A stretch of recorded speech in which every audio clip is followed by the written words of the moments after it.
Hi everyone and welcome back to another video. Today's video is week 8 of 75 books in 75 days. So this week we are starting off another vlog with already reading a book, which is amazing, and I finished a book a lot earlier, which is great. I was also able to continue on with a series. I decided to read Killer Instinct by Jennifer Lynn Barnes. At the beginning of this challenge I started the series with The Naturals and I really enjoyed it, and so I thought I've got the audiobook for this, so why not start it. And these are nice, quick, easy reads. This book is about teenage FBI profilers called The Naturals, and they must put a stop to the new serial killer whose crimes are identical to one of their parents' killing. I felt that this was so gripping and also fast paced. I loved how quickly everything was. There was not like a slow moment in this book, or not a part of this book where I wasn't intrigued. I was able to read this in one sitting because I was invested. I feel like the author really amped up this book with throwing in personal ties from the characters, or should I say specifically one character, and there was so many great twists and turns that I just wasn't expecting, that I couldn't have seen coming. Now I don't know if anyone else is like that, but I just wasn't expecting half of the things that was happening in this book. I did decide to rate this 4.5 stars. This is an incredible mystery book. Like I said, I have never been so gripped. It's been a while since I've been gripped to a mystery book the way this one has gripped me. So this series, I cannot wait to continue it.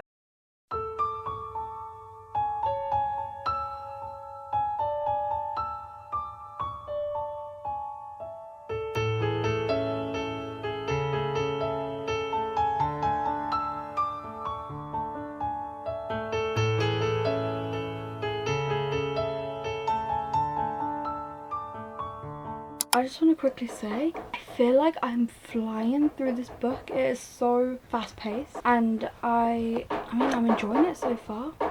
But yeah, I don't know what it is. I feel like I haven't been reading that long, and I've already I'm that far in. I think I've probably been reading for about 2.5 hours, give or take, 2.5 hours. I'm flying through this book.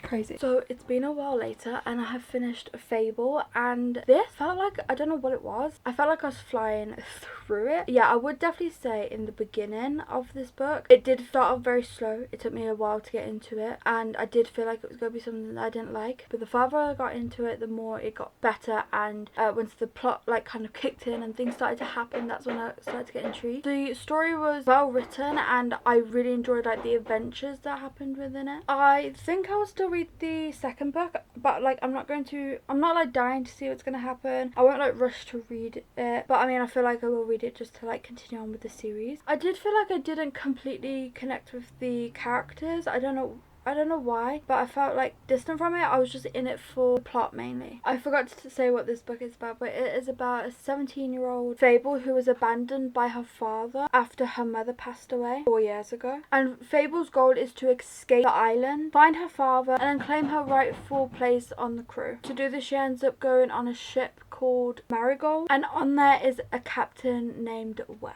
I decided to rate this 3 stars. I feel like it's middle range. I enjoyed it. The only thing that really ruined it for me was the beginning, and it was obviously it's YA, but I feel like it's a little bit too YA, but I feel like that's probably also why I felt like I was reading it so quickly as well. So I have decided to start tomorrow's book now because it's actually really early in the day and I don't really have much to do, so I'm hoping to get quite a lot of reading done today. And I am going to start One Last Shot because yes, it's a summary book and I'm really into all the fall stuff, but it is part of my TBR. I did want to read it in the summer and never got round to it. I don't know too much about it because I saw the special edition and I just bought it because of that.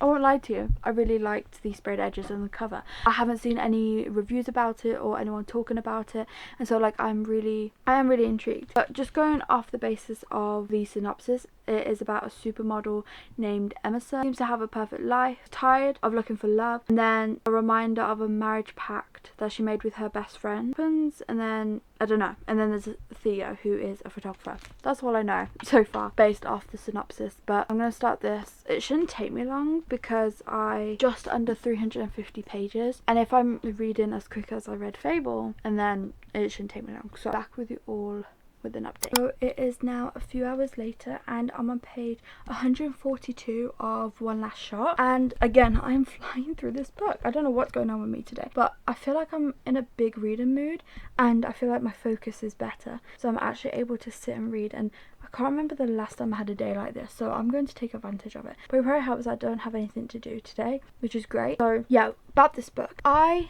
liking it so far. I am intrigued by it, and like I said, it seems very fast paced. It kind of jumps straight on into the story, which I like. And to confirm, yes, it is about Emerson. She is a supermodel and she ends up getting a reminder about a marriage pact that she made with her best friend when they were 18, and basically pact was if they're not married by the age of 28, then they will marry each other. Yeah, she's just got that reminder, and now and then she goes on the hunt for Leo, and Leo is the photographer.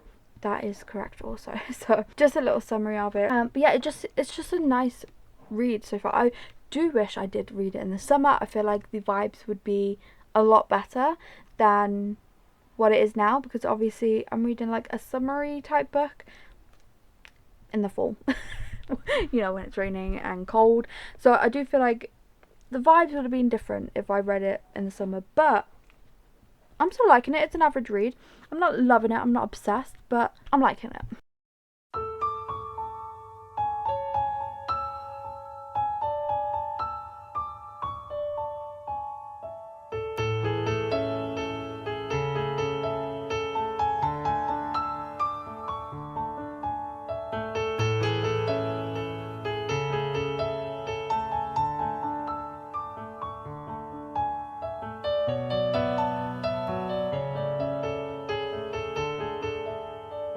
I have just finished One Last Shot and I loved how this ended, and I can't say what I loved about it, but it's normally like a stereotypical thing that like in this book is different in the end. That's all I'm going to say because I don't want to ruin it. I don't want to like spoil anything, but that's what I'm going to say, and I love that. I really enjoyed the beginning of this book and the ending of this book. It was so cute, gripped me, absolutely loved it. There was a part in the middle where I did find it starting to like drag on a bit or kind of like lack. It was like nothing was happening type thing. There was like a middle ground. It didn't last long, and that's why it doesn't like really bother me that much. I liked Emerson, but when she wasn't in the public eye, when she was in the public eye, she completely changed her personality, and I just didn't like that. And I understand that she is under a lot of pressure because of her management. I don't know, I just wish that she had stayed true to herself. Like I said, I understand that she's under a lot of pressure. I'm probably just being like really picky at this point. I don't know, I really don't like it when it's like a fake facade for the cameras, and that's the one thing that bothered me about Emerson. But otherwise, I liked her as a character. And the other thing I didn't really like is they both did act very immature by allowing both of their insecurities to become in between them. I feel like as adults, normally you wouldn't do that. You would like communicate, or I don't know, sort your stuff out, not like get in between you both. But I don't know, that's just my opinion. I do feel like, I don't know, I feel like it could have been avoided type thing. Otherwise, I enjoyed everything else about this book. I have decided to rate it 3 stars. I feel like that is a nice place for this book to go, because I wouldn't say it's like the best thing I've ever read. I probably won't like think about it again type thing, but I enjoyed my time while reading it. I still have a lot to read because, lucky enough, I woke up early and got pretty much straight to reading, so I do have a lot of time today. So I'm like, do I wait to read Thursday's book, or do I just like, because I'm in like a big reading mood today. I don't know, I think I'm gonna see how I feel. I might take like a little break before I start the next read, because if I can get ahead, that'd be great, because I do have some filming to do for another vlog. So if I can do that, then great. Okay, so it is a few days later. Well, actually, I didn't film it yesterday, but I thought I would give an update on the books that I have read. I read Fan Service, and I'm actually like shocked that I didn't like this as much as I was going to. I ended up rating this 2 stars, which shocks me so much. Normally this is like my type of book. I love anything to do with werewolves. This one just didn't hit. But this is about Alex, who is a small town outcast and moderator of an online fan forum for a werewolf detective show, who is contacted by show's former star Devin. Devin has an inconvenient real life transformation into a werewolf, and because he is desperate for answers, he seeks help from the one person who knows more about werewolves than anyone, who is Alex. He makes her an offer she can't refuse, and the two work together to help him control his new condition. I didn't like the MC in this. It felt very immature, especially considering he's in his 40s, which just really threw me off a lot. Plot lost my interest quite quickly, considering, like I said, I thought I was going into this like it being my thing, and it just wasn't. The only thing I'd say I liked about this book was that it had good banter, and a few parts of it kept my interest and I was intrigued in, but not many. So 2 stars, don't really have much to say. And then I read These Violent Delights. This is known as a retelling of Romeo and Juliet. Now that is the one thing I didn't feel until right at the end, which I am a little bit disappointed about, because I was looking forward to it because it is known as a retelling of Romeo and Juliet. But this is set in the 1920s, where the heirs of 2 rival gangs, Juliet and Roma, and they end up having to come together to investigate a strange madness that is causing gang members to die gruesomely. So they end up having to put away their complicated past, as they used to date in the past. So this is like an enemies to lovers type thing. I don't have much to say, but I loved everything about this book except for the fact that the plot did start to lose me a little bit. Then it did pick back up straight away, so it wasn't for long, but it did kind of like throw me off a little. Also, I found it confusing because the characters were meant to be in love, like they had already like dated in the past type thing, but it took a long time for the romance to happen, and before then I didn't really feel love. And I know it's meant to be enemies to lovers, so you feel the enemies, but like I don't know, sometimes you do feel like that connection, that like yearning type, but I didn't feel that at all. And yeah, the romance didn't start until about halfway through. It felt a little bit unrealistic to me, considering they were already supposed to have had a past. But otherwise, a 4.25 stars. I did really enjoy this. Okay, so I have an update for you all. I didn't update yesterday just because I generally didn't have the time, because by the time I finished yesterday's book, it was already really late because I started reading later. I thought I'll just update you for both books now. Yesterday's book was Any Trope But You. I absolutely love this cover. I won't lie to you. I only bought it because of the cover. I haven't heard anyone talking about this. Haven't seen any reviews about it. So I did kind of go into this one blind. This one is about Margot, I think that's how you say it. And she is an author who doesn't believe in happy endings. And she ends up going to this retreat in Alaska to write a murder mystery. And then there's Forrest, who is a doctor, and he is grumpy, which I just love. Like, I always eat that up in a book. I didn't really like Margot's character much, but I do like how things were slowly unraveled about her, and we got to know her a bit better, which then changed my perspective about her, and I did start to like her a little bit more as I got further into the book. I really enjoyed her humour though, and again, Forrest, grumpy,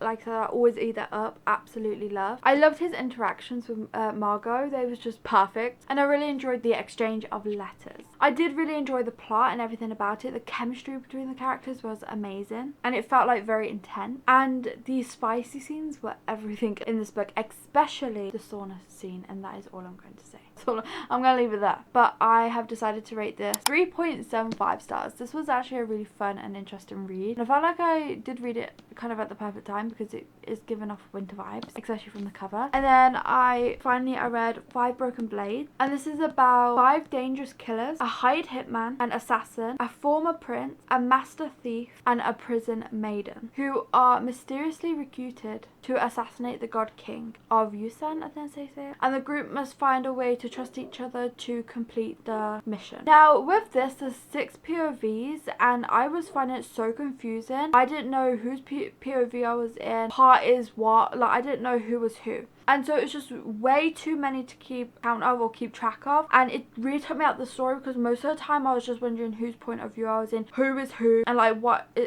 their part that they're playing type thing. It really took me out of the story. So there was definitely way too many point of views. There's also way too many tropes in this book. I feel like they just kind of got loads of book tropes and just threw it into the book because they're famous book tropes. And I also didn't like the writing of this book because it kind of felt like all over the place. One minute they're talking about like old pots and stuff, and like they're talking like old century wise, but then they're also talking modern with like the I don't know type thing, or I don't know, more like slang stuff. I was just really confused because it's like, are we in like the olden times or modern times? Like, where are we in this story? Because it just got a bit confusing. But then there's just other things where the story kind of felt like all over the place sometimes. The pacing was just a little bit off, and also I found that the writing style was always telling us what was happening instead of showing us type thing. And if you know what I mean by that, right.